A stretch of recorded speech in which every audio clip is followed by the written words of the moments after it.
Okay, we're live. And here's the traditional opening that only people who watch this back on YouTube see. Hi, how are you? Talking through a time tunnel. For the rest of this, I'll be talking to people live and interacting with them. But for this bit, this is just for you. I'm talking to you who go on YouTube and watch this on playback. I know when I do longer videos, some people like doing them treating it like a podcast, like doing stuff like cleaning the house with this on in the background. So I hope, however it works for you, works well. Hey there, Aussie Brick Cheek. How's it going? This is starting off with the normal thing. The last couple of times I've started off, I've had this little message on the screen, a little red bar, and saying, "Ooh, very bad connection." Hey there, Connor.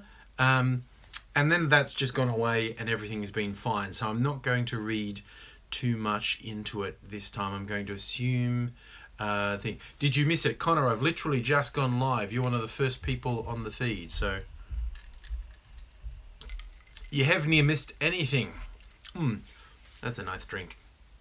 So yeah, just gearing up to have another round of the live chatting and a little bit of ranting. What's the day? Tuesday. So it is Tuesday, isn't it?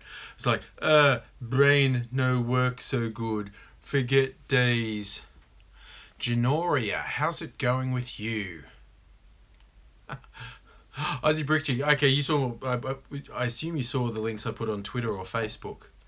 Hey, big bad ads, how's it going, buddy? Yes, trying to keep track because I'm really confused because it was a public holiday here yesterday, but I still had to go and do some work. I had to drive out to Geelong. Complicated and boring story about, I think, notification from the bell. Okay, that's working. That's good. I'm glad that works on the YouTubes. I tell you what, having been on YouTube for ages, like having just passed my 11th anniversary on YouTube, the one thing they've managed to seriously fuck up is notifications to subscribers. I mean, I've got 30,000 subscribers. 30,000 people should get a message when I upload videos. They don't. But basically, the longer you've been on YouTube, the less meaningful your subscriber numbers are. It's really strange. And look, YouTube has other things on their mind, they do seem to be smart enough to know they can't stand still, that the world's changing too quickly around them.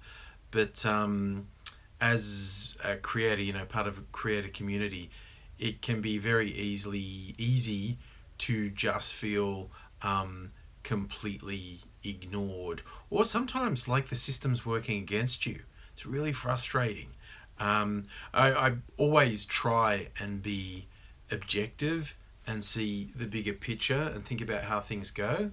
Bo, you missed a few live streams. Well, you've caught this one. I've just started. In fact, interestingly, a good person for helping see things in perspective, someone else's point of view, is Aidsy. He's actually very good at that because he worked for years as a performer, as a stand-up comedian, as a writer for comedy, and as a director of comedy shows. So he's put a lot of thought into audiences, how you reach audiences, how you deliver to audiences. And he was actually very good at helping me see how, okay, it might feel like some of YouTube's decisions are working against creators, but there's a fairly consistent thread in the decisions they've made over the last 8 years of trying to make things easy for viewers, for the audience. They've tried to be audience centric, and as a creator, it's very easy to go, I think they should be doing more for me. And you see, if you interact with other creators at all, you see creators say that a lot.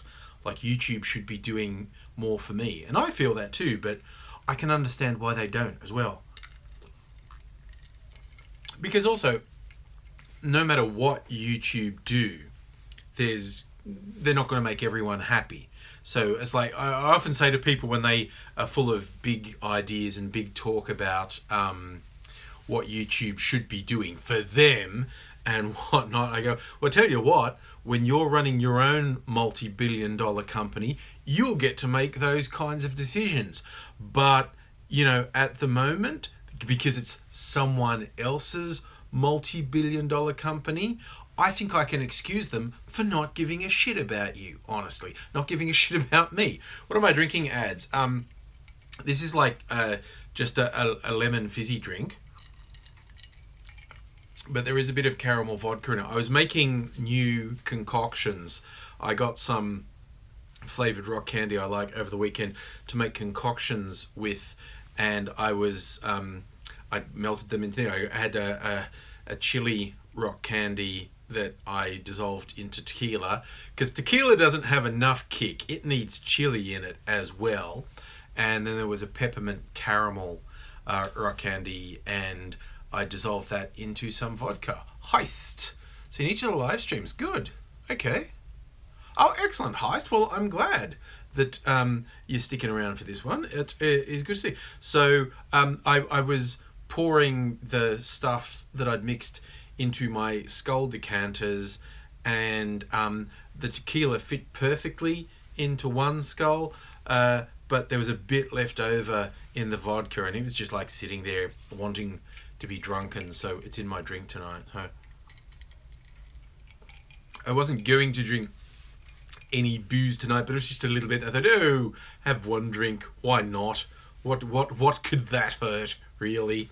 So yeah, my semi-day off, I had to yesterday, supposed to be a public holiday, and I didn't mind working because I'm a contractor, and if I don't go to work I won't get paid.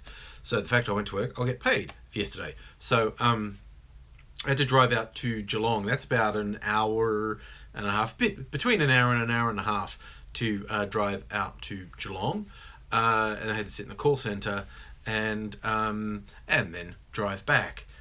But I feel really weirdly displaced now, not knowing what day of the week. I know lots of people, like, if you have a holiday, it messes the rhythm of the week up and it gets hard to know what day of the week it is.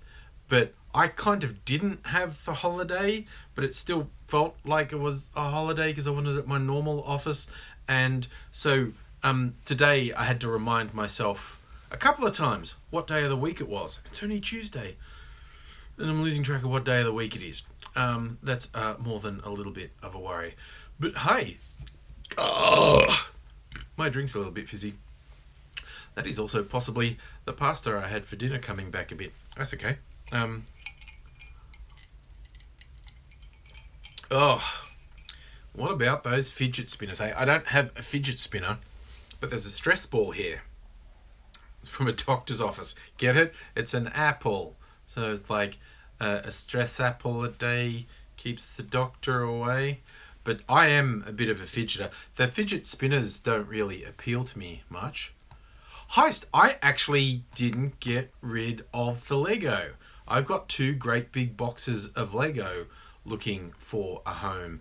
But I haven't actually publicly mentioned that for a while. I should, I guess, because A, someone might really like to have 2 big boxes of Lego sort of partial kits and lots of loose pieces.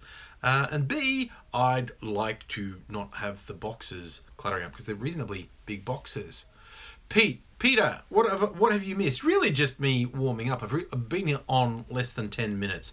So we're still in warm-up mode at the moment. Just talking about the fact I have a couple of really big boxes of Lego to get, loose Lego pieces, partial kits and completely loose bits.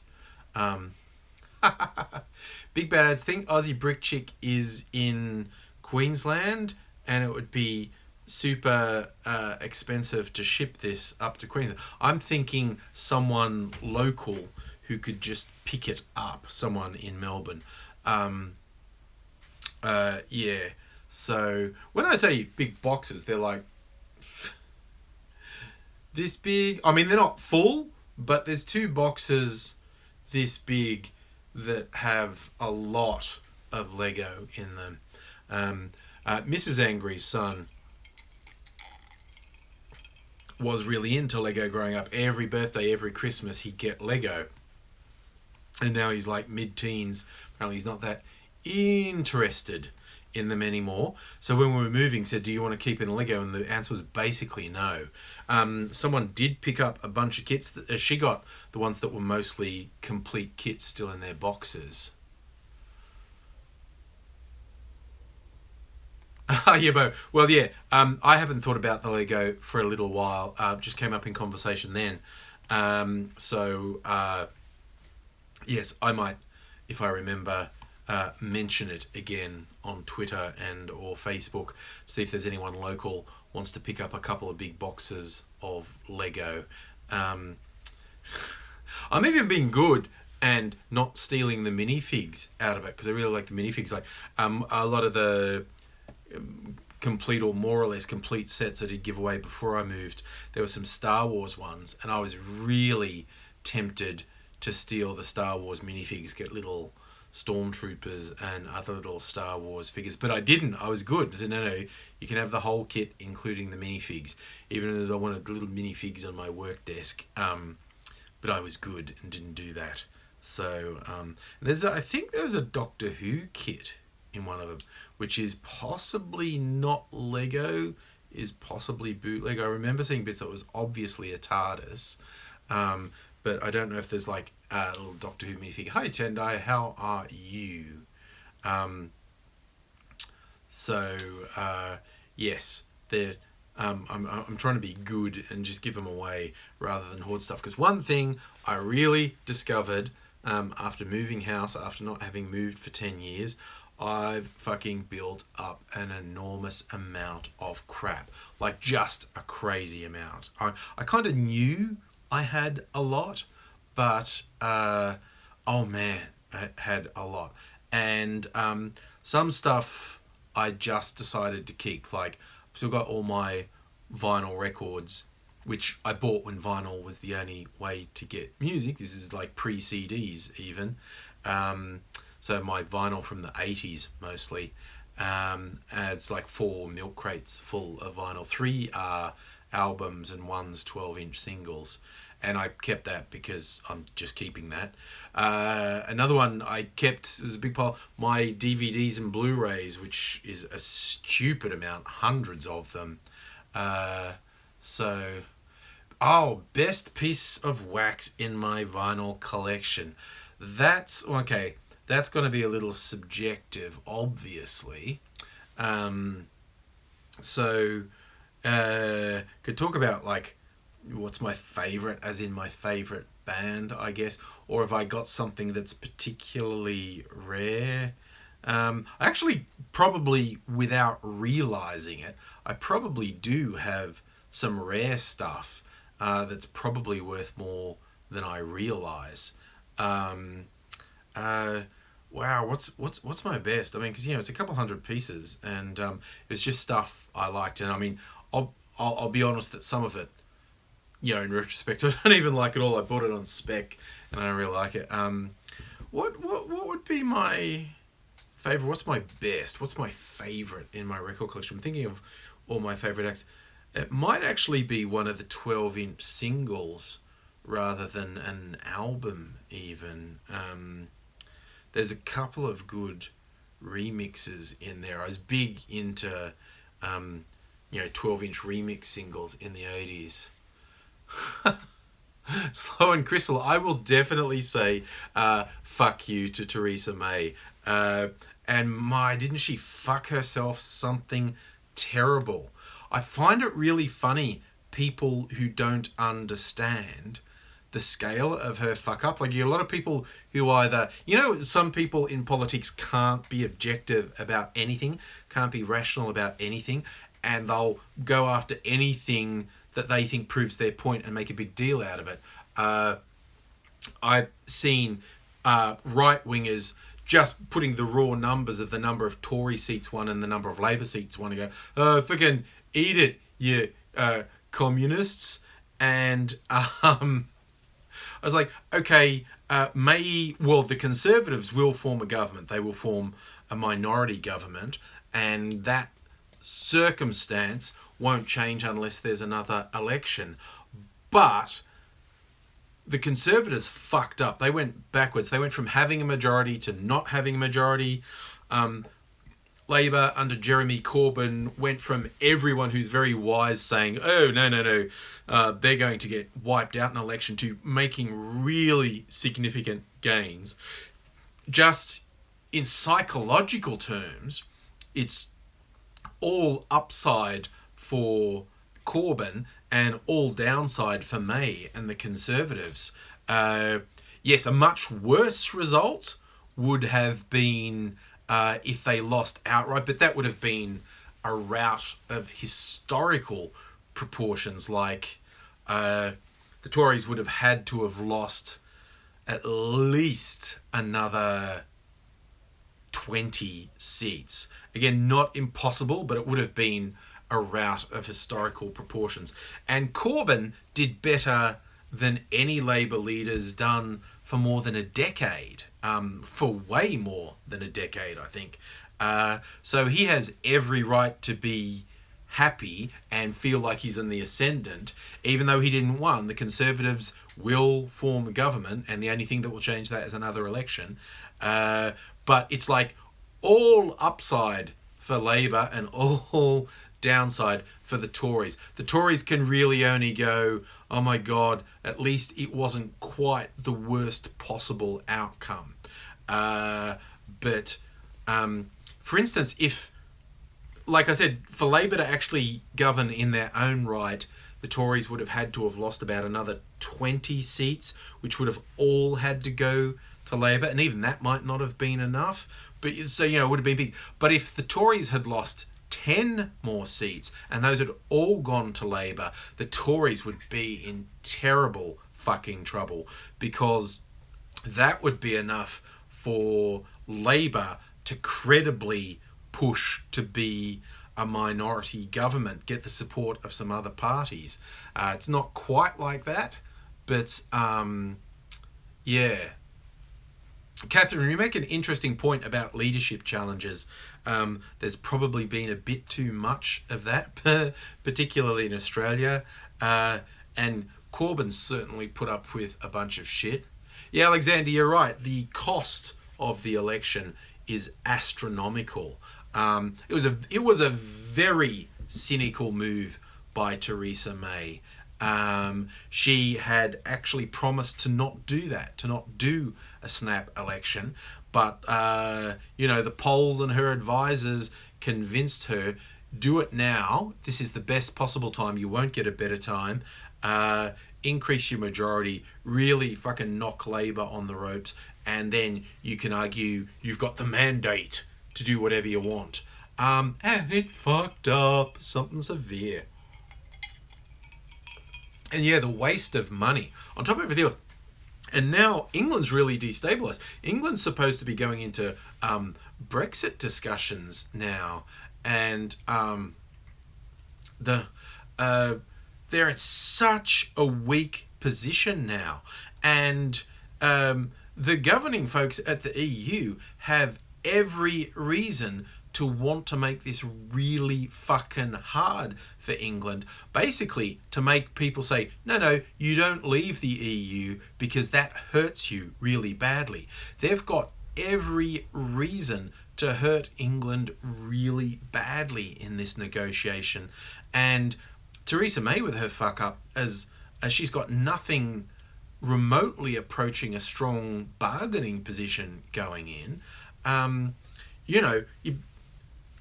the cost of the election was raised, 130 billion pounds. The cost of the Brexit could easily go into the hundreds of billions of pounds. Easily. The sort of losses to the UK economy could be crippling. This is likely to be a very bad experience for England now. There was, arguments to be made in favour of Brexit. I don't agree with them, but there were arguments to be made. But yeah, what do I think about the government waiting to change citizenship to... Anytime, look, any proposal in Australian politics that's got Peter Dutton's name on it is just shit. Like, Dutton is shit. And it's saying something like, looking at the ranks of the Liberal National Coalition, there's a few real fuck-ups in there. But, Dutton is an utter pig. I mean, he's just a soulless monster. Big Bad Ads, good question. Is there a danger of the United Kingdom dissolving because of Brexit? It's not beyond the realms of possibility. Everyone looking at both the Brexit result and now this election result is going, well, you know what? Scotland seceding from the UK is now more likely. Northern Ireland reunifying with the Republic of Ireland is now more likely. And them going out of the UK. I mean, these votes are probably going to have some very far-reaching repercussions. And a lot of people who voted in favour of them are going to suffer really badly and wonder what the fuck happened. Because no politician said to them, oh, by the way, well, okay, so the pro-Brexit crowd never once said, oh, by the way, this could hurt you really badly. This could cost the economy hundreds of billions of pounds. This could isolate England terribly. This could stagnate our economy for a decade, 2 decades. And it's possible those things won't happen as well. But the public faces of the pro-Brexit campaign were basically filthy fucking liars. Lots of thoroughly decent people were pro-Brexit, okay? Like I said, I was not swayed by any of the Brexit arguments. It was nothing to do with me, so it was an academic exercise for me. But I wasn't swayed by any of the Brexit arguments, and certainly the loudest voices was saying some really ugly things. Like, they were really appealing to base xenophobia, and it was really unpleasant. But as it turns out, the biggest thing is they were filthy fucking liars. Oh yeah, Tendo, that was the single biggest lie they told, was possibly, oh, we give £250 million, what'd they say, a month or a year to the EU that we could spend on the NHS. And it's like the day after the Brexit vote, they admitted that was a lie. Like, the number they were saying was a lie, and the concept that any extra money was going to be put into the NHS was a lie. It's one of their central things. It was on the side of a big fucking bus, and it was the biggest lie they told. And yes, Peter, as you pointed out, the way the EU's treating Greece is a good indicator they're going to take the stick to England, because they don't want anyone else getting uppity and saying they're going to leave the EU. So in all probability, good old Brexit is going to hurt England really badly. So file that under careful what you wish for, because you might get it. Alexander, well, yes, paint anything on the side of a bus and people believe it. Look, okay, yeah, look, people are thick, basically, and people of all stripes, of all levels of education, of all levels of sophistication, tend to be sucked in by things that play into things they already think. People thinking, I feel like we're getting a raw deal from Brexit.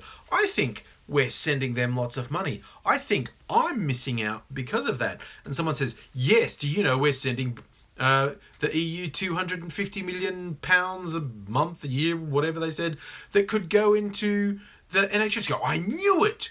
I knew it. We'd get all that money back if this wasn't happening. And that was a complete fucking lie. And a lot of people tried to point out that was a complete lie, and that never sank in with anyone. It's kind of like, you know, the, was it per week? Alexander, was it really per week? Were they saying £250 million a week Is that what they were saying? I see, that's such an audacious lie. I didn't even remember the lie was that bad. But yeah, it's like anti-vaxxers. That these days, anti-vaxxers tend to be dominated by what you regard as traditionally left-wing, educated people who suddenly think they know more than doctors and medical researchers, because it all started to get framed around, you know what? People are taking away your rights as a parent. You know what? It's these big multinational corporations. You've got these left-wing people who don't trust big multinational corporations. And then they got sold, you know what? I think these multinationals with their prescription drugs, they make more money off feeding us drugs than actually cure us. I think they're the problem.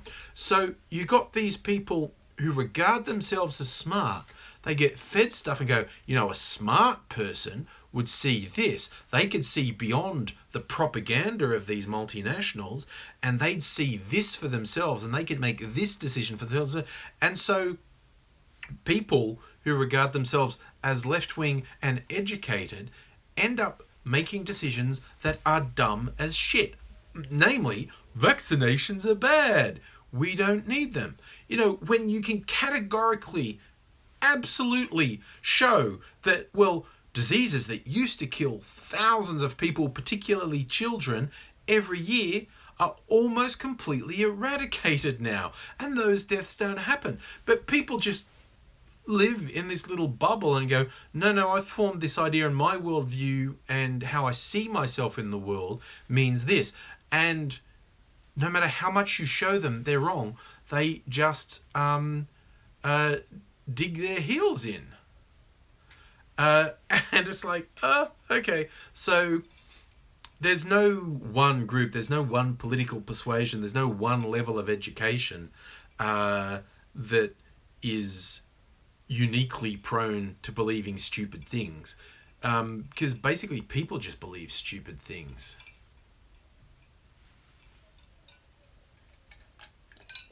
And yes, Peter, you hit the nail on the head. Yes, there are problems with drug companies. Yes, there are problems with medical practice in some cases.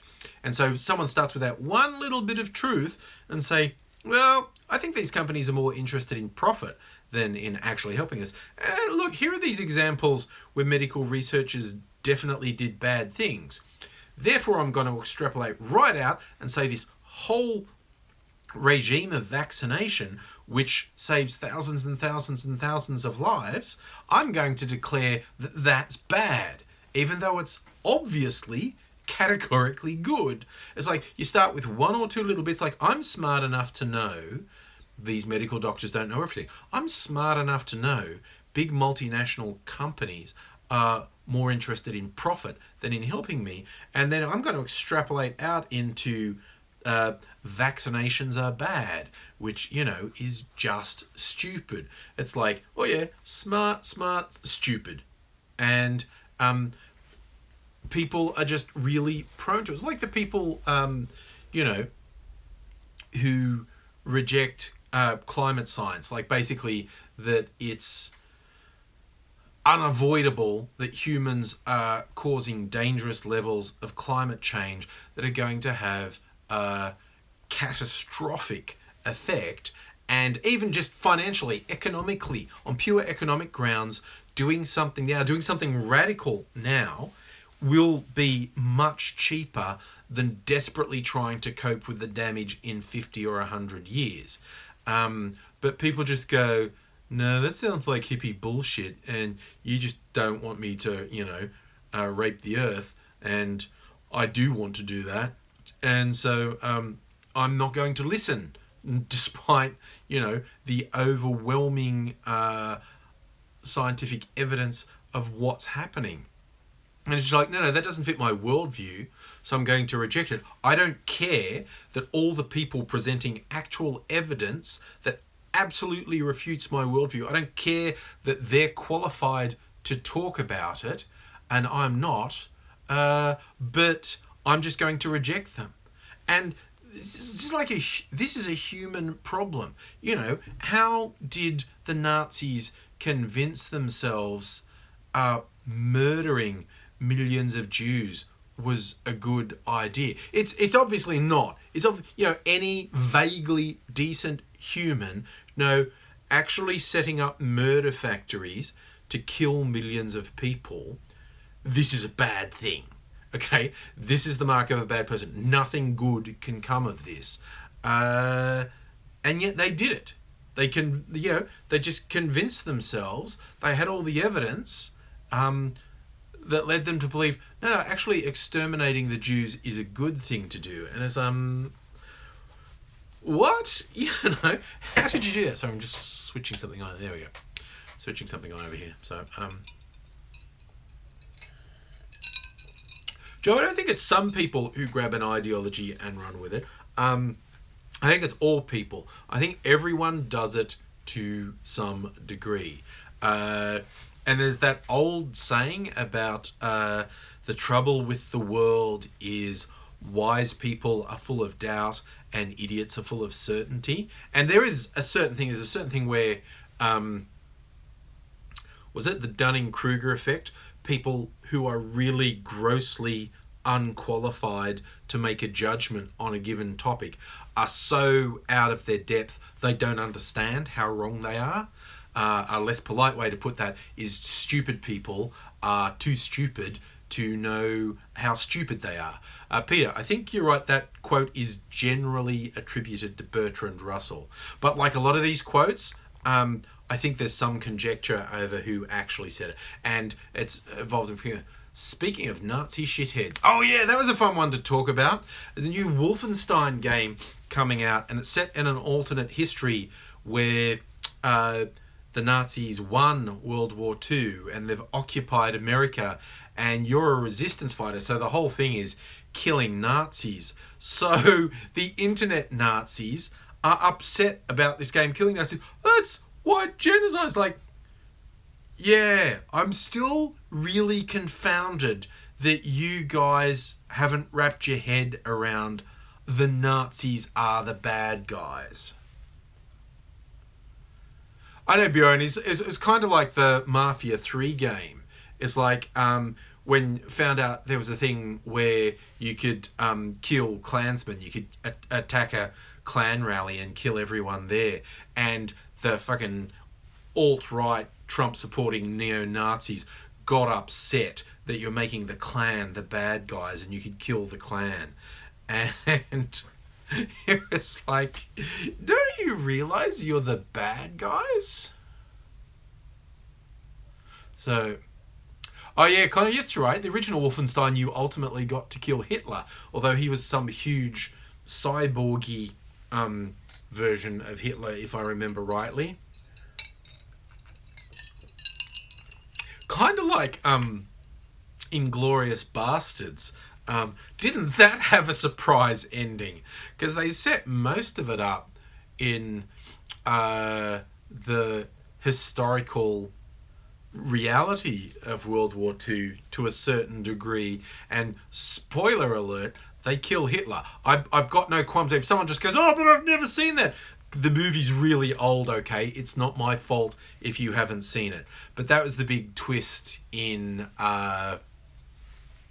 Inglourious Bastards. They actually kill Hitler.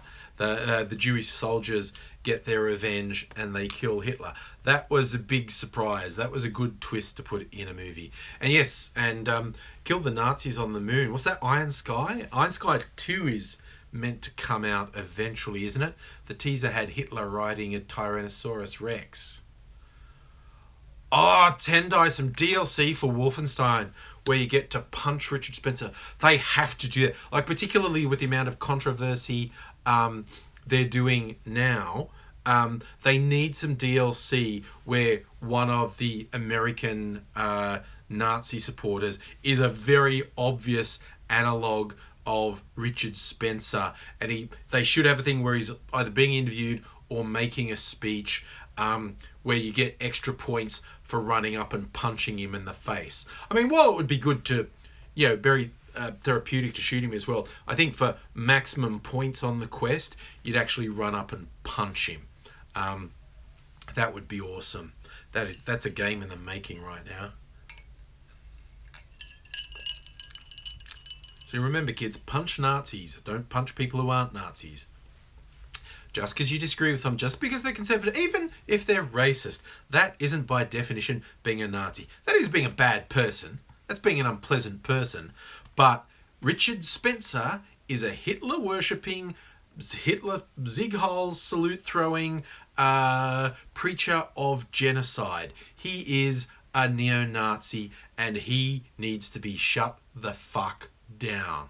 And he needs, if that stupid head of his comes up in public, to be punched. So, yes, the new Wolfenstein has lots of scope, but I think... oh yeah, that's right. They're also mad at Far Cry 5 because I haven't played any of the Far Cry games, but apparently the antagonists in Far Cry are usually right-wing despots, and it's been in other countries, and Far Cry 5's going to be in America, and they're like, Southern Nazis are the bad guys in Far Cry 5. It's like, how do you people not get that Nazis are bad? Oh yeah, Peter, what is with the neo-Nazi floppy haircut? The sort of shaved it sort of like mine, but with a floppy bit on the top. That hipster haircut really does encourage you to fucking punch them. Yes. Okay, there's a question that flashed up there for a second that I missed, and I knew I had an answer for it, but because I was talking about something else, it's gone out of my head. Oh no! That'll be the early onset Alzheimer's kicking in. Oh well, yes, attention span of a goldfish. Although that's apparently not true anyway. No, Joe, I think there probably are little flash simulators on online of punching Trump. I know there was the one that's a little bit more innocuous than that. It's where you blow a trumpet at Trump, and it blows his hairpiece off his head. I think that's called Trump Donald, as in blow a trumpet at Donald. Just a little, very simple. I don't know if it's flash. It's something simple, and yeah, you blow the trumpet and it blows his hairpiece off his head. Peter, yes, we're very, very high chance of getting AIDS. Today's the day he was getting all his teeth taken out. For all the mean people who picked on his rotten teeth, and his teeth were rotten and gross, that's because he had like a semi-cancerous infection in his jaw that was killing them, and he's known that for like a year or two, that they would have to come out eventually, and they're finally, apparently today, they were coming out. He told me the other day, today's the day, Tuesday, that they come out.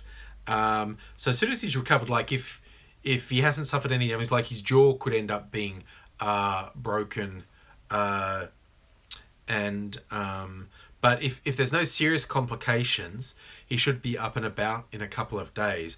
And we have decided it would be very funny trying to make him talk on camera when he has no teeth, because apparently it's quite difficult to relearn how to talk when you've had your teeth taken out. And he will have no teeth for a while, waiting for his gums to heal. And then when his gums heal, he'll get dentures. But he has agreed it would be very funny to have him try to talk when he can't talk. And even if worst case, like if there's some sort of damage to his jaw, the worst case is he could end up having his jaw wide shut for a couple of weeks. We also thought that would be funny, getting him on camera and trying to make him say things when he can't actually move his mouth. So hopefully he will be feeling better and he will come over. Yes, we'll definitely be getting him on live streams as well as some pre-recorded videos when he can get himself over here. So I think his mum's looking after him for a while. His mum's coming to Melbourne to look after him. Oh, Joe, well, I hope to get him more than once. So even if you missed the first time, it's basically as soon as he's up and about. Because I think he'd really enjoy live streams. I really enjoy live streams. And I think he'd really enjoy the interaction factor on live streams. So I think once he got a taste of it, it would be very hard to keep him away. So hopefully sooner rather than later. Who knows? Maybe as early as this weekend. Who knows? But we have to wait and see how he goes after the oral surgery. And we can all make gratuitous jokes about how having no teeth might make his boyfriend happier. Who knows? Huh? See what I did there? I got smutty. That was a reference to sucking dick with no teeth. So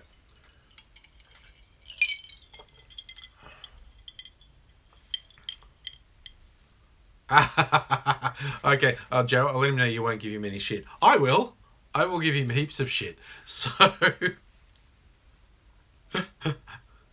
yes, you're right to know. That's an oh my moment. Yes, I mean, we're always, blowjobs, you're always worried about teeth. So wait a second, I dropped my stress ball. Get it in here. Okay, there it is. I got it back. Can fidget while I talk. Yes. But yes, that's a huge amount of comedic possibility with AIDSy with no teeth. So we'll see what we can do with that. And of course, the thing is, depends what sort of dentures he got. I mean, I'm used to like my mum had dentures, and they were the old school ones that just came right out. When we were kids, she used to freak us out by making her teeth come out a bit. And I know you get some that are semi-fixed. Now, he's not going to have the really full-on, he's not going to have implants because they cost a fortune. So he's going to have some sort of denture. But I know some of the modern ones are at least sort of semi-fixed in place, like, with a glue. So I'm not 100% sure what type he will end up. I'm fidgeting with a rainbow slinky. Don't know what that looks like on video, but it's a good fidget toy as well. So yes, so hopefully he'll be back. Yeah, it was kind of funny when we had the haters who were particularly the anti-feminist trolls who I was attracting for a while, where they're picking on our videos by picking on our appearance, and they're particularly picking on AIDSy looking like a rotted tooth hillbilly, because that is what he looked like. But I found it really amusing when they said, like, your teeth really fucked up, as if he hadn't noticed. I mean, it's there's the weirdest thing with trolls when they say something really obvious as if it's a big insight, like, oh, that'll cut you. Like, hey, AngryAussie, you're old and fat. I'm aware of my age and I'm aware of my weight, okay? And then picking on AIDSy having rotten and missing teeth. It's like, he knows, okay? So you're not hurting him by saying you got bad teeth. He knows. You're right, yeah, ads. Yeah, he looked like our cliche of Queenslander.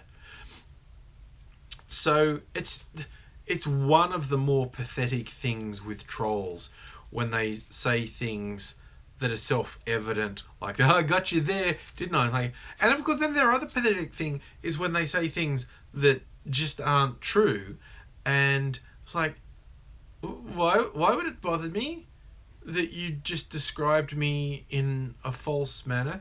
You said a thing that's not true. Why would I care that you say things about me that aren't true? Because they're not true. Joe Will's screen name's nobody. And so yeah, okay. So they point that out. Yeah, they're geniuses. And it's what I always said to people, because some people get very upset by the haters and the trolls, understandably, because they're pricks.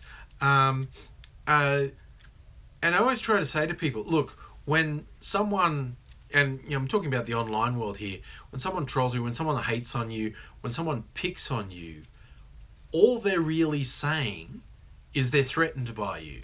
You've got something they don't. You have something they want. Whether it's just who you are, the way you express yourself, there's something about you that threatens them. And what they say yes, Joe, and in a lot of cases, it's just having a brain. When they say stuff at you, the Rick and Morty moment, it's saying much more about them than it is about you. You make them insecure, you make them scared, and they lash out. The things they say aren't really about you. The things they say are about how they feel about themselves. So, yeah, it's while they, it can be very upsetting to have people hack on you. It's like, it's really just about how sad and pointless their lives are. Yeah, I reckon you're right, Joe. Their mental or emotional age is about 10, certainly pretty. It's my body saying, the burps of my body saying it needs some of that sweet Szechuan sauce. I still haven't seen the new Rick and Morty episode. I'll have to, I don't know, I suppose I could dig it out online somewhere. I got the first 2 seasons on disc. It's funny, I watched them over the Christmas holidays again, watched both seasons. I think I got them as a Christmas present to myself. And, it's very entertaining. And then I hadn't watched them again since. And I was flicking through channels and Rick and Morty was on. And I watched for a few minutes and it was really good. I was thinking, oh, I haven't rewatched these in a while. And, yeah, this is a pretty funny show. I think the random commercial episodes are a bit overrated. I think they've just gone way off into absurdism. First time you watch them, it's very funny because it's quite extreme absurdism. For me, I found the second time I watched them, it's like, oh, this wears thin pretty quickly, doesn't it? Okay, fair enough. But the structured story episodes of Rick and Morty, I think, are really good. Particularly, Morty is this naive idiot and he's trying to do good things. He's trying to have a moral code, where Rick comes across as not having a moral code. It's just like, if you're stupid enough for him to take advantage of you, he's going to do it. And Morty's trying to have a moral code and it always fucks up on him. Whether it was like the Purge episode or the one where he saves an entity from a contract killer, and then all the because it was in a cell, and then all the enforcement people on that planet are chasing him, and Rick decides to help him escape, but there are all these spectacular crashes and explosions of all the law enforcement on this planet dying, and Rick's just going, so, how's that moral code working out for you, Morty? Your decision caused all those deaths. Stuff like that I really enjoy.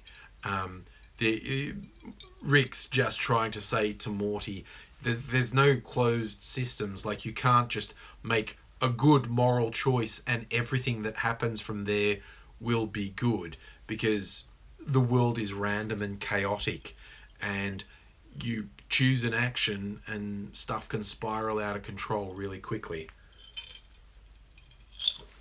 And poor bloody Morty is so overwhelmed by it all. He can never cope with it. It's like even when his sister, that episode where his sister's in the car, and it's like, stay in the car, and the car's got the instruction to protect her. So the first people who tried to do something get killed, and then it just spirals out from there. She says she can't kill people, so then it uses psychological torture to destroy people. And it's like, you start with a really simple choice that you think is the right moral choice. Don't kill that person. And things can get much worse from there. It's probably one of my favourite things about Rick and Morty, playing with that idea that there's no such thing as a simple, clean, moral choice where nothing bad would happen afterwards. I mean, I joke all the time, particularly on these live streams, if I had godlike smiting powers, a third of the world's population would be dead within a week. I would just judge them unworthy, and which is mostly joking, but I'd do it. And of course, with a lot of people, when you go, okay, if you could do that, if you could kill people, would you do it? Who would you do it? And of course, you'll get a lot of people, particularly in the Western countries, who go, I'd kill all the terrorists. I'd kill Boko Haram in Africa, who are, kidnapping and murdering people. Islamic State, they're a bunch of fuckers. Kill them. But you need to realize every time, every action, there's ripples and reactions. It's like someone sees them get killed, and to some people that would make them a martyr and they need to be avenged, and it would ripple out when you go, oh, okay, I killed them and that made these guys go off and kill some people, so I'm going to kill them for doing that. Then I would, of course, unilaterally tell the Western countries, well, you just have to stop bombing all the brown people now, okay? You launch any missiles, you launch any airstrikes, you launch any military action, and I'm going to punish you for it. Then they, of course, while I am clearly an all-knowing and benevolent, if smiteful God, they're going to regard me as the enemy, and they will be plotting to get rid of me. And so then I'd probably feel like I had to smite the ones who were just plotting against me, because you never know when they'd come up with a successful plot. So that's what I mean, like, within a week I'd have killed a third of the population, because the first ones would just cascade out and cause other ones. One of my favourite writers is a guy called Warren Ellis. Writes lots and lots of comics.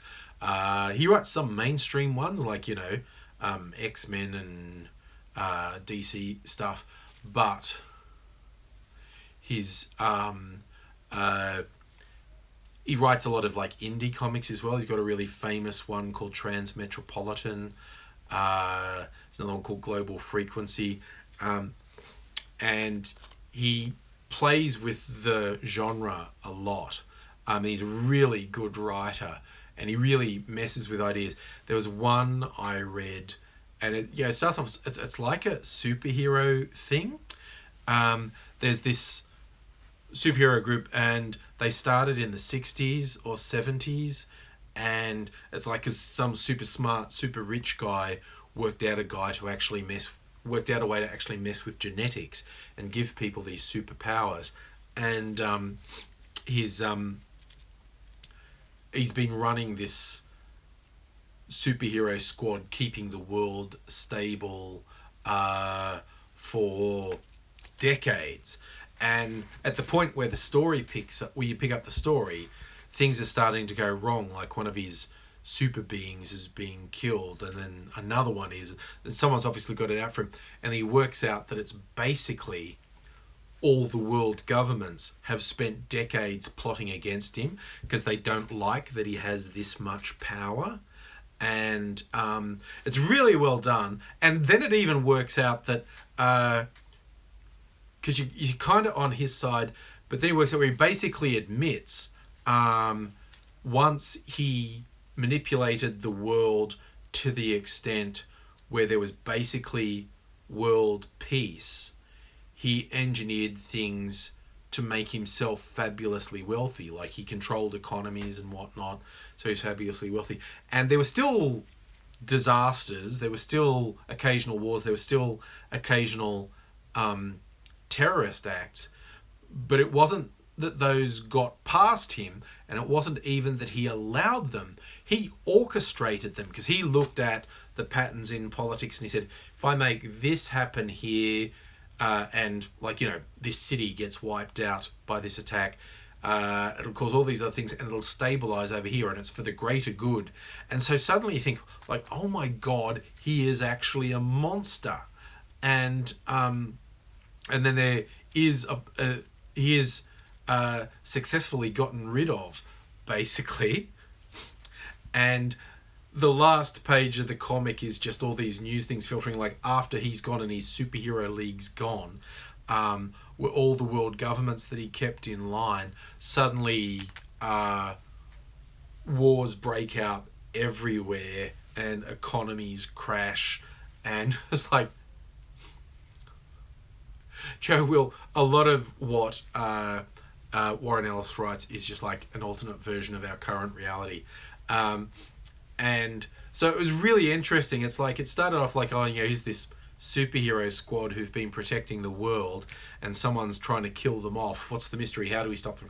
Then you work out it's the world governments that are trying to kill them off, and he's planning revenge on them. But then you find out he's a total prick and he's really self-centered and has been using all this power to enrich himself. And then he gets taken down, but the instant he gets taken down, without him to control things, the world collapses into ruin.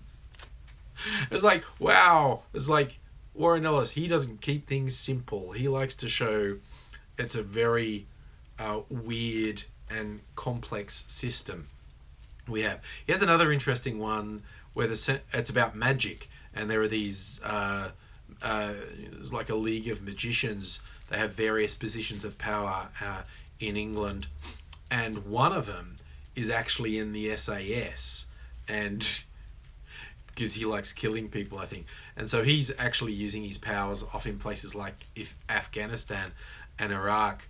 But then he realized one of the other magicians tried to kill him and take his position, and he goes back to England to try and sort out this little league of magicians who are trying to off him, and it gets very bloody. Warren Ellis stuff is basically usually very bloody, very profane, lots of sexual elements in it, and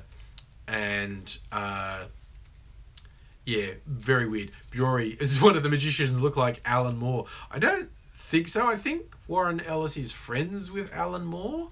It's one of those things, because of the circles they move in, they'll either be friends or enemies. They won't be unknown to each other.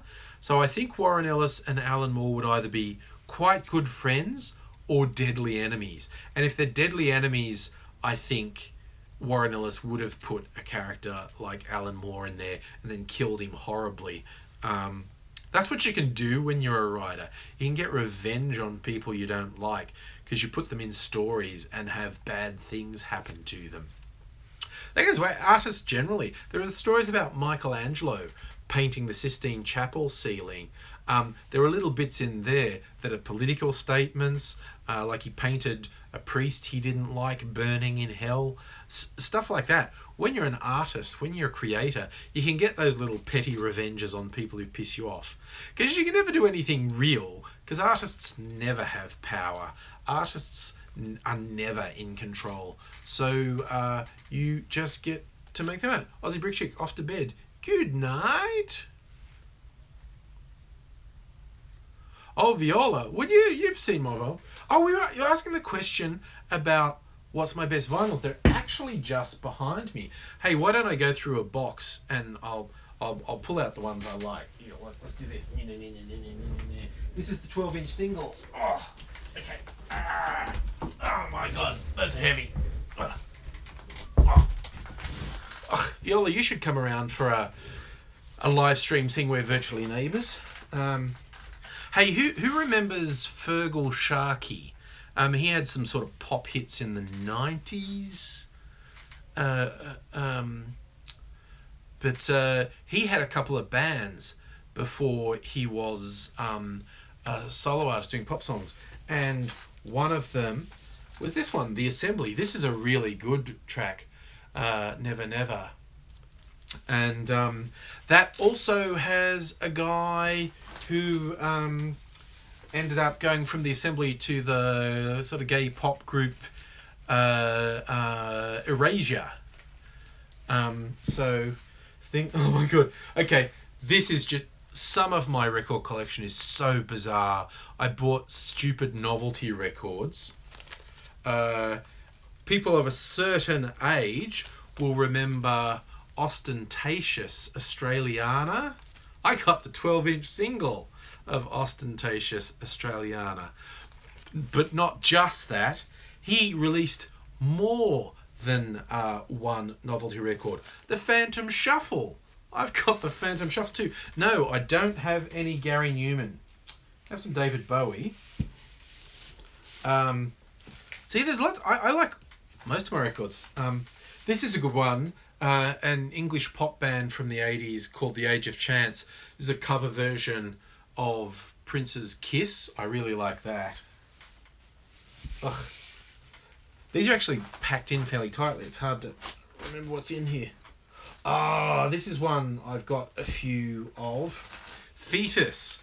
I don't know if anyone knows these. A guy called Jim Thirlwell released various things under that had fetus in the title, and with suitably gross things like this one's "You've Got Fetus on Your Breath."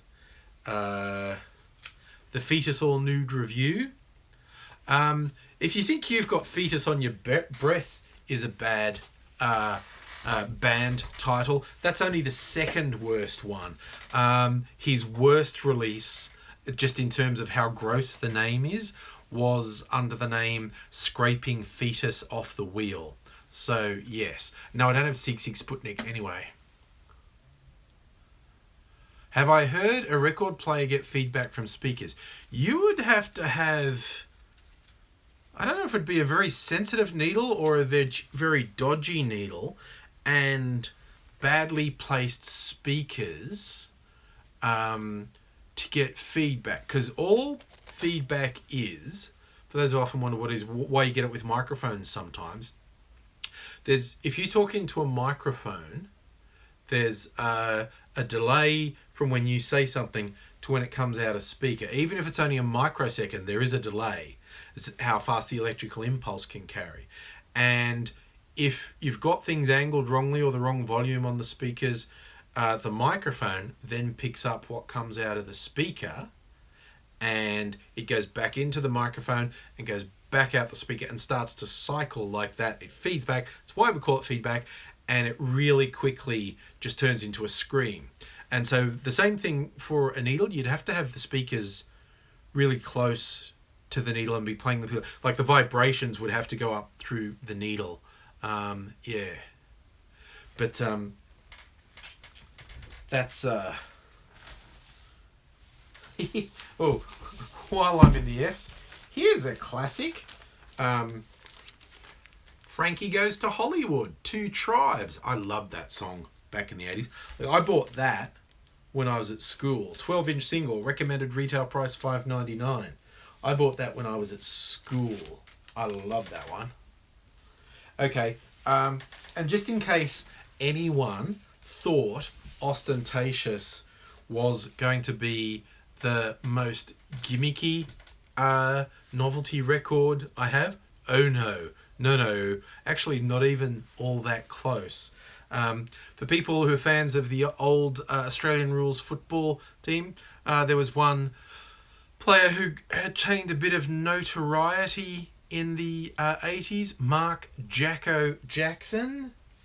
He released a track called I'm an Individual, and I've got the 12-inch single of Jacko's I'm an Individual. I really did buy some shit. That's him playing football there for Geelong. But that is probably the weirdest, cheesiest novelty record I own. What else is in here? This is one I like. Love this one. Let me get it out. The 80s, when we all decided we hated yuppies. Painters and dockers, die yuppie die. These days it'd be like die hipster die. But that, I like that one. That's one I like. While I'm in the P's, one of my all-time favourite bands, the Pogues. A comparatively rare 12-inch EP, 4 tracks. London Girl was the big hit off that. Rainy Night in Soho was a great one. But who watched The Wire? Did anyone here watch The Wire? This has got The Body of an American.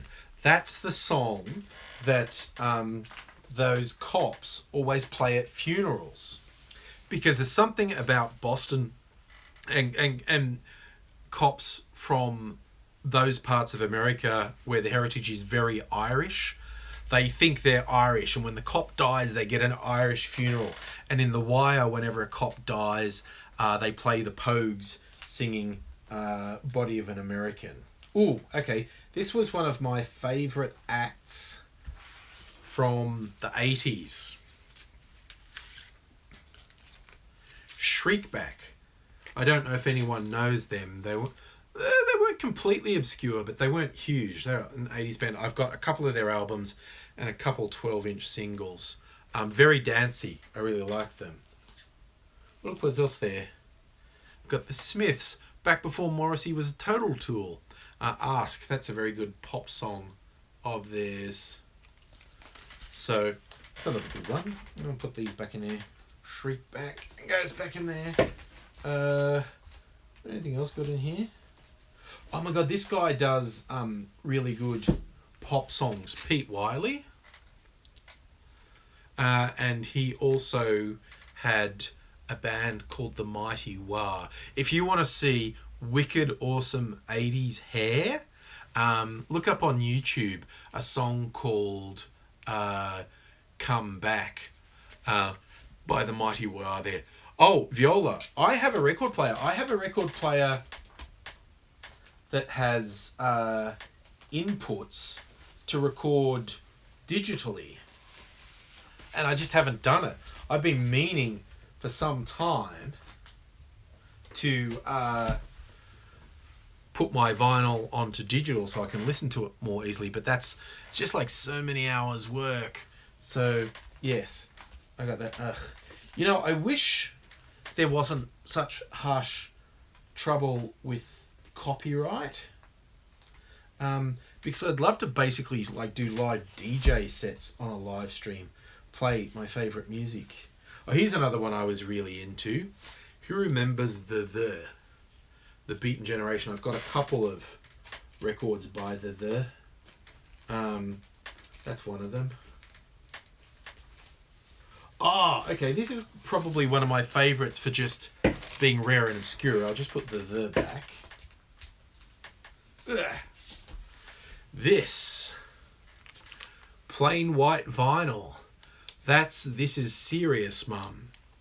A song called 40 Years, which is actually a really nice pop song as well. It's about having a midlife crisis, I think. But I think this is quite rare. It's like no marking on the labels, no sleeve. It's just in this one thing, plain white vinyl. Tism, 40 years of living then death. That's all that's left.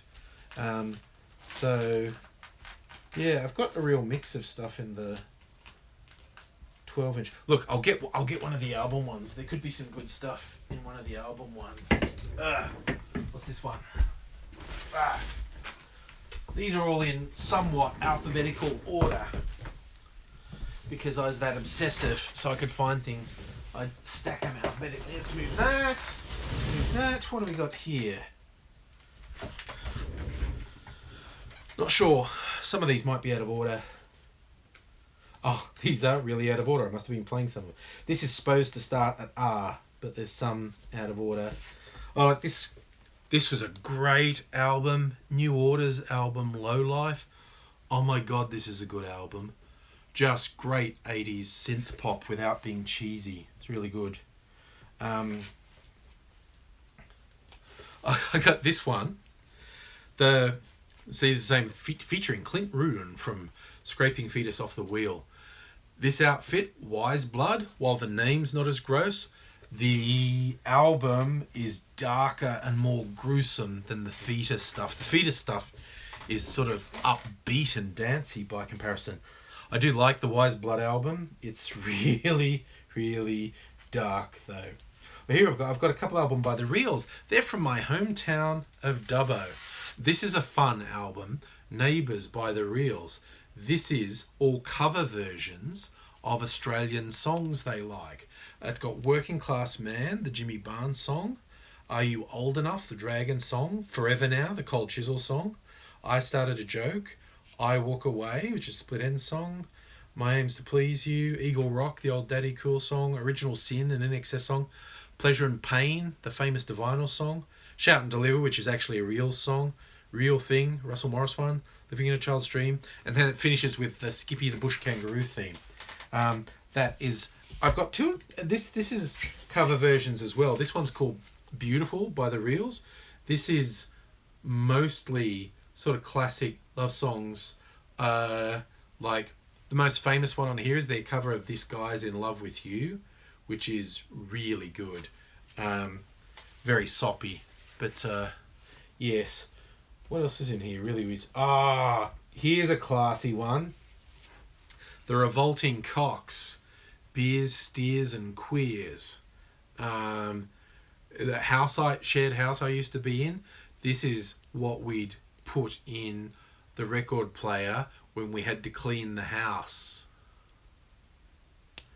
Beers, Steers and Queers, from the famous line from an Officer and a Gentleman, when the drill sergeant yells at one guy, "Where are you from, boy?" I was like, "Texas." Like, "Only two things come from Texas, son. Queers and steers. And I don't see any horns on you." So they took it one step further. It's Beers, Steers and Queers. Another Reels album. I've got a few Reels albums. Proud person from Dubbo. Now here's one.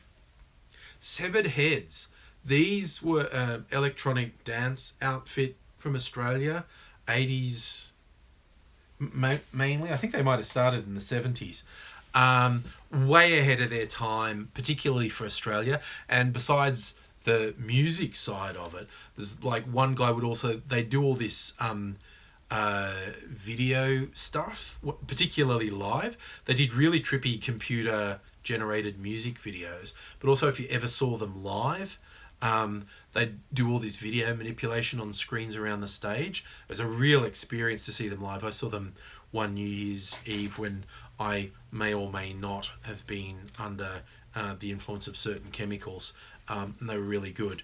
But Severed Heads, sort of very dancey electronica, they're really quite good. The more obscure things. Shriekback, that other band I was saying, I got more of them. A couple of Smith's album. I'm in the S's now. Stranglers, really obscure mob. Oh, here's an odd one. It's like a Sex Pistols kind of bootleggy thing. It's called Some Product, and it's weird stuff. It's recordings of interviews and backstage stuff, and it's basically a cash-in. They're not even pretending like it's called Some Product. It's just a cash-in thing, and I got it for its sort of rarity, novelty value.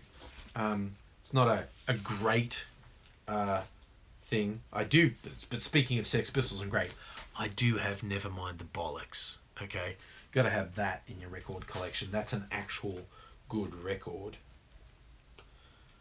Oh yeah, remember I said I had the ostentatious 12-inch single? I've got his album. He released a comedy album, and I've got that. God, I bought some stupid shit.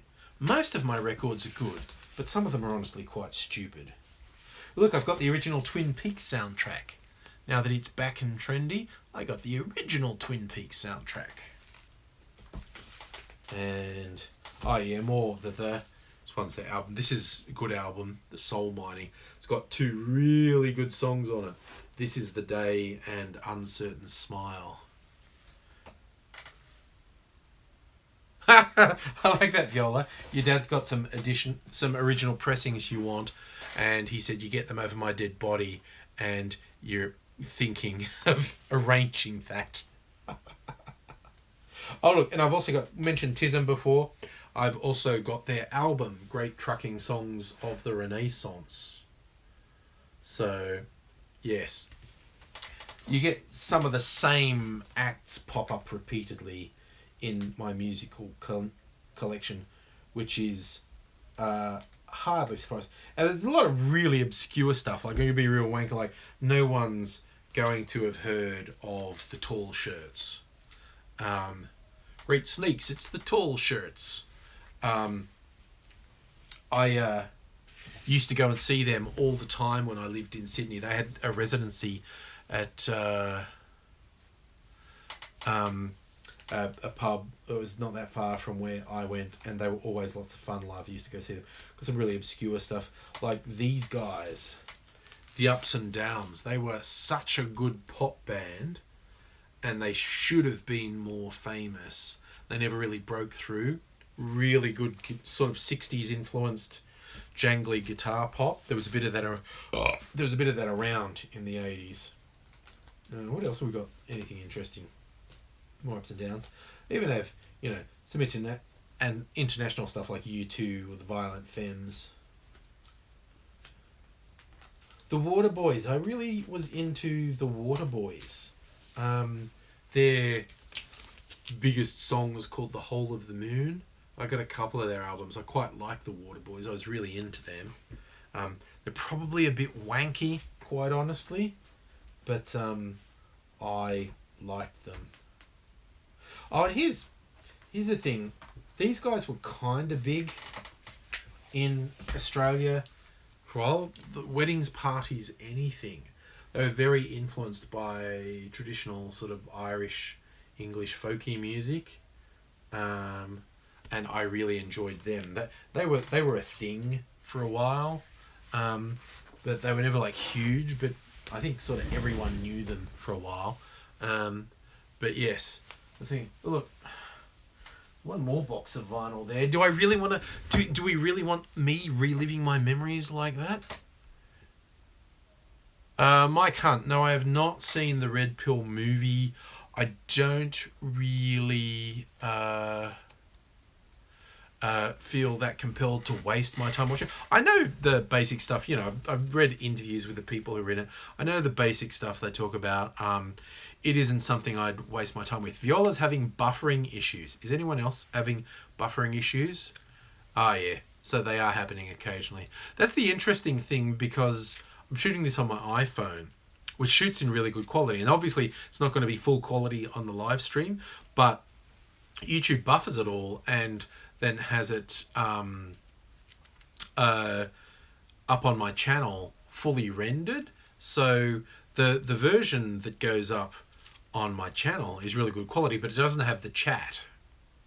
Hi, Mike. Yeah, but going back to the Red Pill movie, I just have no interest in wasting my time on it. It's because I know what they're going to say. That those people don't have any surprises. Their rather pathetic, sad little lies come out all the time. Yeah, it's like, there are lots of things I do want to watch that I'll enjoy. So the idea of wasting an hour or two of my life watching a pack of fuckwits, it just doesn't seem like a very smart thing to do. It's like, so people say like, when I have one of these MRA fuckheads attacking me on YouTube or something, and I get someone say, you should debate them. And it's like, no, I'm kind of busy that day slamming my dick in a car door, because that's less painful than having to be in the company of those people. Yeah, Mike, I don't really see the Red Pill movie as controversy. I see it as pathetic losers whining and bleating, and it's fucking near impossible to get away from those pieces of shit on the internet, let alone subjecting myself to them constantly for an hour or two in a badly made fucking supposed documentary. Ugh. And, God, it's kind of funny. Look, fuckwits. I don't know if anyone's noticed, but Notch, the guy who invented Minecraft and like sold it for $1 billion, he's a sad person. He's like an MRA and goes on active hate rants on feminists and is always starting shit. And it's like, okay, differences of opinion and all, but I just kind of like to think if I had $1 billion, I'd find something better to do with my time than be a hateful prick on the internet. No insult to anyone here, but if I had $1 billion, I probably wouldn't do this. Okay, I'm doing this for fun. I think I would find other fun things to do if I had $1 billion. But Notch just seems so sad and bitter and alone. It's like, wow, it's really tragic. Like, he's so hateful. Like, he really pushes that Gamergate fuckery. And it's just like, wow, I guess money doesn't buy happiness. Because he really doesn't seem happy. Like, you look at some of the ridiculous shit he does and go, okay, I'm more than a little concerned for your mental health, quite honestly. And it's just like, he's such an unpleasant person. Oh yeah, that's my favourite thing. Like, not only is Red Pill from to trans filmmakers, as you say, that the allegory could easily be allegories about being someone else in your body.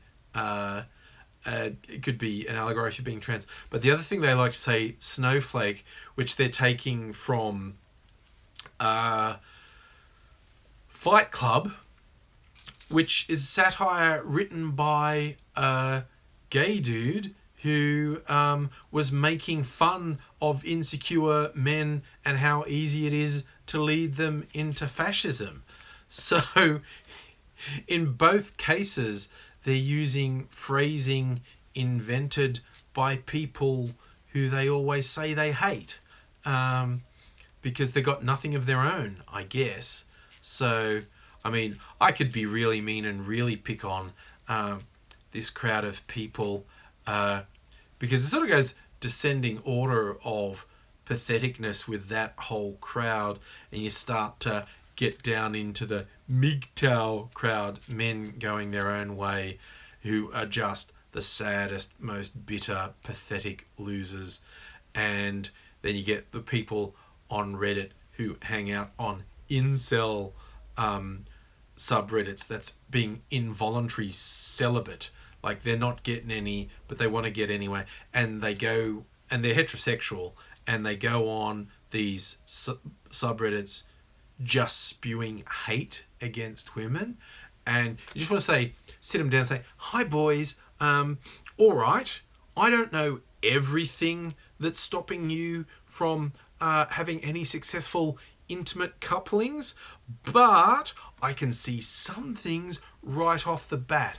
And that whole psychopathically hostile, angry, hateful stuff towards women, that's not working in your favour, okay? And it's just like, I get that you're sort of frustrated and bitter and whatnot, but you know what's unattractive? Frustrated, bitter people. Spewing bile at the people you say you want to have sex with does not get you closer to sex. It's like, what's that fuckhead douche, Roosh V, with his whole, I'm going to help you pick up women. And all he's really doing is lying and exploiting lonely, desperate dudes. He's the enemy. Women aren't the enemy of lonely dudes. People like Roosh V who exploit them and take their money. He's the enemy, because he just spouts his lies. And as I tried to say, when he was supposedly coming out to Australia to give his seminars, and here, this is how you get a chick by negging. Just wanted to, maybe really gently say to the guys who go to these things, like, you are never further away from a root than you are when you hang out in a scene like this. okay?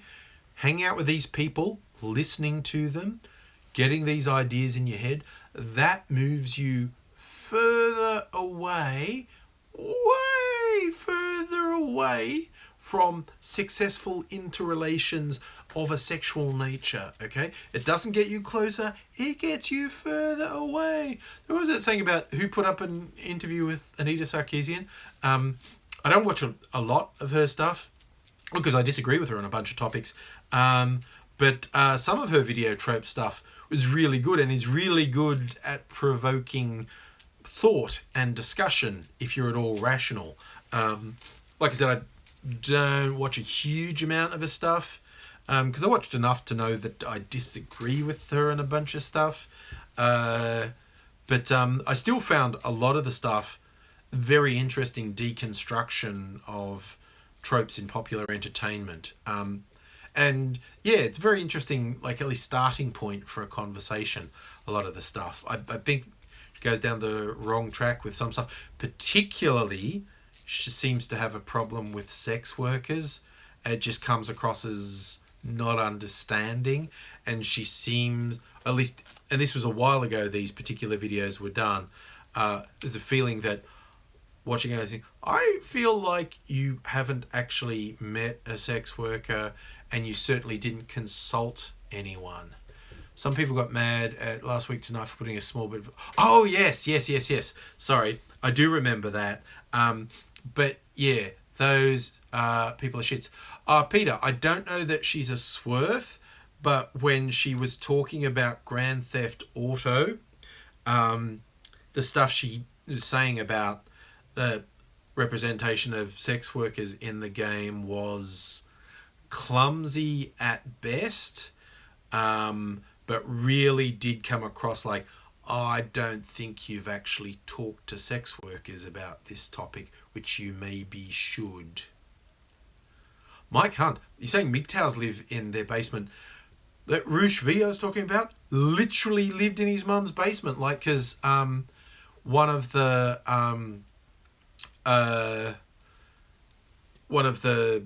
newspapers, The Sun or something, found where he was living and was stalking him and staking out his place. And he called the cops to say, well, like, I'm being stalked, and which was his right. And the cops came and there were pictures of going, and it turns out he's literally living in his mum's basement. He was a living stereotype. It was really bizarre. So yeah, Viola, you're saying, what I saw from these videos from Anita Sarkeesian, she was definitely like throwing sex workers under the bus to advance her point. I don't know if since then someone might have reached out to her. She might have talked to some more people. She might have broadened her views. I don't know, like I said, because I don't watch that much of her stuff. And I haven't watched any for a while. I watched the early ones on the tropes in video game stuff. But, people have blind spots. I don't know. Look, maybe she is a swerve. She might be, anti-sex to the Gail Dines level for all I know. Oh yeah, Viola, I think J.K. Rowling did. And I saw our mutual friend Eva having a real spray about J.K. Rowling's basically saying calling a woman whore's bad, because obviously whores are innately bad, which is, again, throwing sex workers under the bus to make your point. I don't know if anyone's been able to reach J.K. Rowling and say, do you realise what you're doing there is you, whether you meant to or not, you were saying sex workers are innately bad and shameful and by definition are a terrible thing that no one wants to be. And maybe you didn't really want to say that. Maybe you didn't consider the implications of what you were saying. I'd like to think that she would think, hello, Ellie. Was she slamming Corbyn? Well, that's the thing. A lot of establishment Labour types spent all their time slamming Corbyn. People who are, and media outlets that I'm otherwise okay with, were slamming Corbyn big time, which I quite disagree with. So one of the things, nobody's perfect. Is why I have a problem with completely crucifying people, because of one thing they did or said, or because you disagree with them on one thing. Smiley nerd, that's a good summation. The pickup artist types are like Arnold Rimmer from Red Dwarf. I can see that. I think that's a pretty good analogy myself. But yeah, I mean, nobody's perfect. So the ways people sometimes want to crucify and vilify and try and destroy people because they disagree with them on one thing or because they said one bad thing, I don't really agree with. I don't agree with letting it slide either. I am in favour of saying, hey, that thing that you public person said is pretty goddamn bad for this reason. You know, I disagree with it for that. I don't think you necessarily have to write someone off altogether. Yeah, you're right, Joe Will. I think people who get in lynch mobs, they feel better about their own shortcomings. Yeah, Ellie, the whole thing about saying triggered, I mean, it's abuse. It's like people say, oh, don't you hate political correctness? And I go, what? What are you calling political correctness? Because I see when people argue, hey, why don't we just treat people with common decency? Why don't we do that? Why don't we treat people with basic decency? Why don't we regard people as being of value until they prove otherwise? Why don't we respect people whose lives are different to ours? And you get some fucking idiot going, oh, political correctness, political correctness. But then apparently it's also political correctness if you aggressively attack someone for one mistake, you know, and try to destroy them.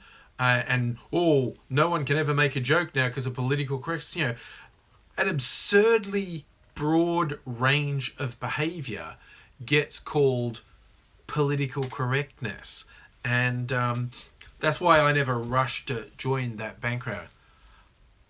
Big bad ads. I would do another Ask a Sex Worker series if I got an opportunity. Basically, if there was another sex worker who wanted to be interviewed. I tried to get this dude, Ryan, who I know off Twitter, because I thought it would be good to have a male sex worker. This guy, Ryan, he's both an escort for women and he's a porn star. And I thought he would be a really good subject for interviews and doing some videos.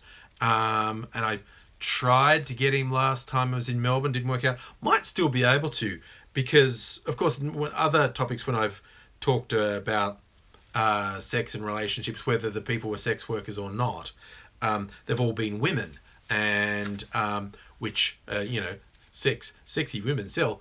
But I thought it would be really good to get a guy who worked in, and he's like, works in more than one area. I think he's done stripping as well, but he works as an escort and he does porn. And he was actually interviewed in the Sydney Morning Herald a little while ago.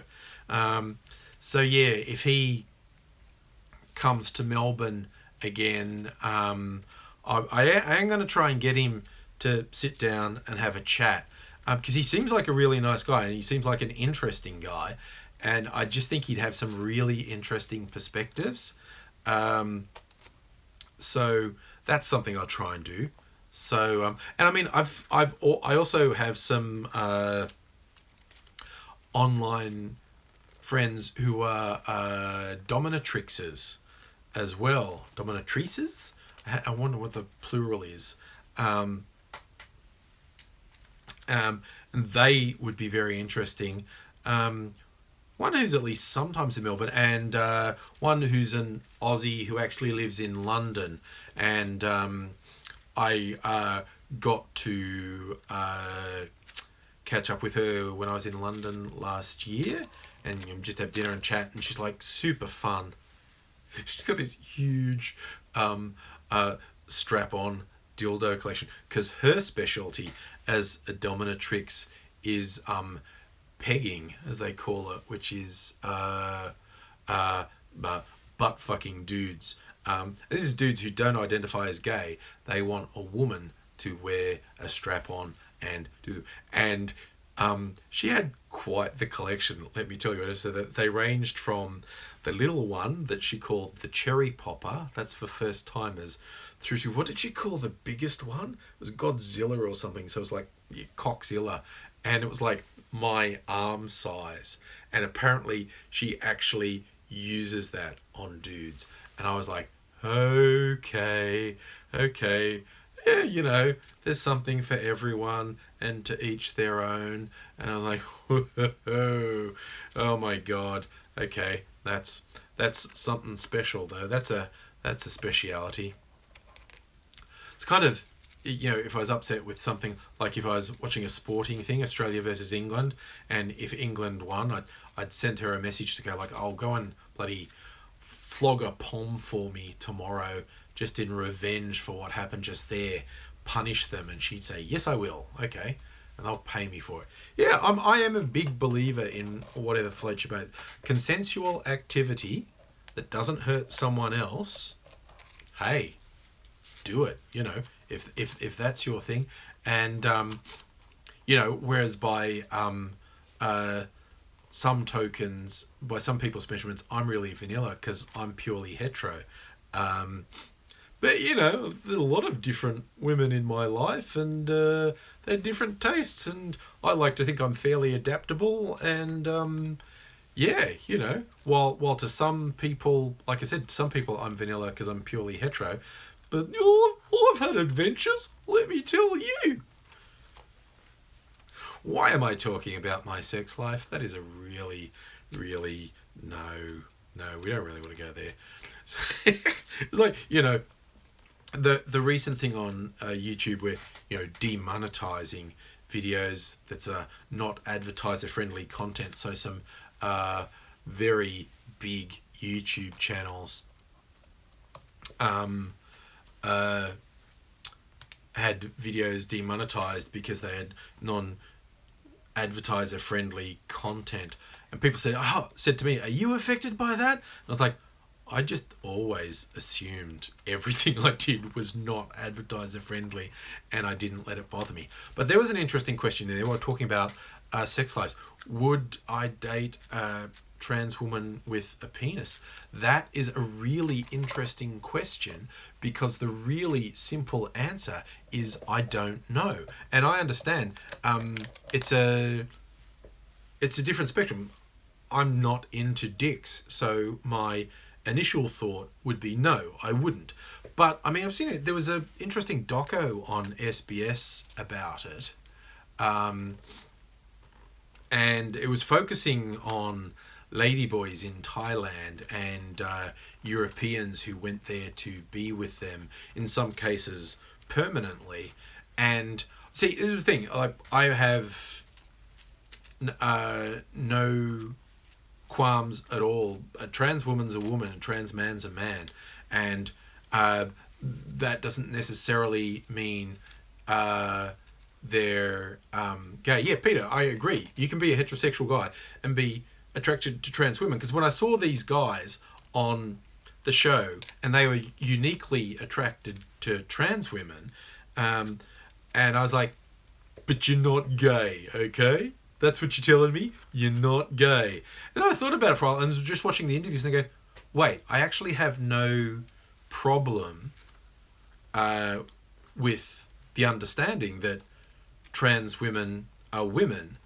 So why am I seeing the guys who like trans women as gay? That's weird, because that's not what it is. I mean, for some people it is.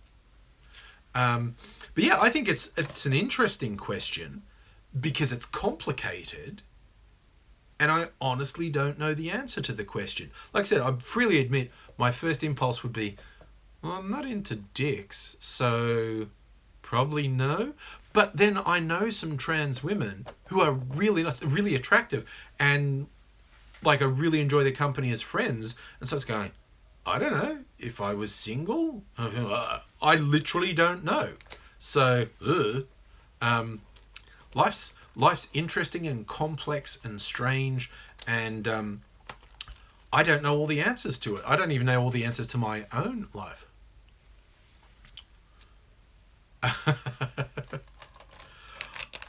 I don't know. I mean, I am one of those believers that human sexuality is on a spectrum. But even a completely hetero relationship with, cisgender male, cisgender female, both completely hetero their whole lives, people get up to things that some other people will go, well, that's, what I was saying about my friend, the dominatrix, who fucks dudes with strap-ons, okay? And those dudes don't identify as gay. They identify as hetero, okay? But you'll get a lot of people going, oh, you can't want that unless you're gay. And it's going, it's a woman.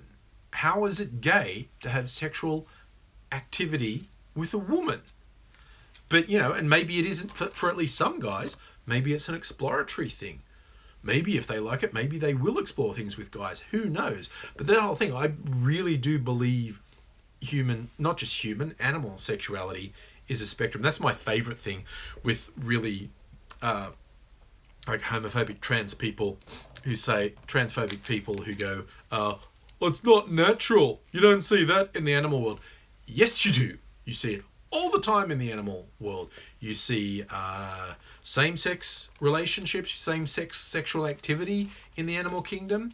You say there's no transgenderism in the animal. There are animals who change gender based on who's around them. There are some fish and some amphibians that change genders. Oh, are you saying monkeys especially? Monkeys will, there are certain monkeys, particularly, which are the ones, bonobos, will stick their bits on anything. But it's not just that. Again, I grew up in the country. People who grew up in the country, people who grow up on farms, know you get same-sex interaction between farm animals all the time. Male animals humping other male animals, female animals getting intimate with each other. It just happens. So people who go, it's not natural, have no idea what they're talking about. That's just not based in reality. Especially they love saying there's only two genders. Look in nature, there's only two genders. Nature is full of intersex creatures with both male and female attributes. They're full of creatures that change from male attributes to female attributes and vice versa, and completely asexual animals that reproduce without sexual activity. So I'm afraid that whole argument about transgenderism is not real, as science says there's only two genders, is simply not true. Now, you personally may have a problem with it, and if you argue the point honestly, that's well, from where I am, there's a problem. Well, at least you're starting from a position of honesty, and you can have a conversation from there. But the people who go, it's not natural, it doesn't happen, there's only two genders, none of that is real. That simply isn't true. So, yes. And you're right, Peter, it's a very Western European cultural imperialism to say there are only two gender roles, because there are many other human cultures around the world that have always recognized multiple gender roles. So it is very narrow and just plain wrong. Yeah, Brony, sex and gender are different, and sexuality is different again. And some people will be one thing their whole life and never even think about anything else. And some people will be more than one thing in their life. Even if all your sexual activity is straight, or it's all gay, or it's all, there can be an incredible range of changes within that. Even if you say, well, I'm purely gay or I'm purely straight. But there can be an incredible range of experiences within that. Or it could be one really simple thing, and that's fine too, if that's who you are. You don't have to do different things, Or, as I say, asexual people who have no interest in sex and never change. Some people will go where that's something they'll be for a while. They have no interest in intimate sexual contact. Some people, it's who they are their whole lives. Some people stay the same, some people change. It's life's complex and it's bedtime, I think. It's a work night. I've got to get up. It must be about 10 o'clock by now. I don't have a clock here, so I'm not 100% sure. But I've been doing this for 105 minutes, so that's probably enough for me tonight. Thank you for joining. This was a fun conversation, wasn't it? Covered a whole bunch of things. Well, Viola, you should come over and do a video, because we're, neighbours and stuff. Thanks, everyone. It was really enjoyable tonight. And I'll be back during the week, of course. Be doing some more live streams and probably some more pre-recorded ones. Depends. Like tomorrow, Wednesday, I often do Wangafat Wednesday. So if I come up with something really specific that I think I have to do a video on, I will. Otherwise, I'll just jump on a live stream, because live streams are easy. Usually about the same time, between 8 and 10 p.m. local time. But we'll see how it goes. But thank you very much for your company tonight. It's been very enjoyable. And I will see you again soon. Bye now.